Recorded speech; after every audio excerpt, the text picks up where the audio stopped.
Today's wine text is the Jewell Starscape Pinot Noir 2015 from Sonoma. So Jewell is actually a really small production that specializes in highlighting specific terroirs, specific microclimates within Northern California. They go all the way up to Humboldt County, but this vineyard itself, Starscape, is what they consider their home vineyard, the one closest to their winery, close to their tasting room within Sonoma, actually within Russian River Valley.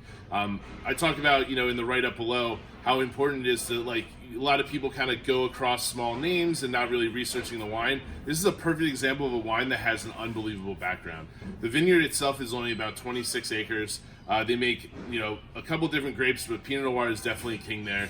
They get the exact microclimate they're looking for with that coastal fog, the warm days, the cool nights, to make that Burgundian style Pinot Noir in an area that gets a lot more dense fruits, a little bit more body.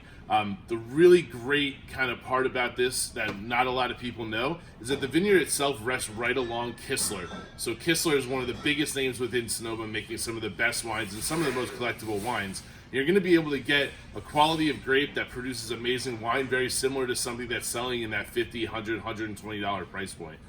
This is a really great kind of red-fruited, elegant, feminine-style red wine that's balanced and has plenty of acidity that if you wanted to, you could lay it down for a couple more years, maybe 3 to 5 years, but drinking insanely well right now. This is a really cool wine with a really great backstory that I think you'll find that'll really over-impress for the price point that you guys are going to pay. Enjoy.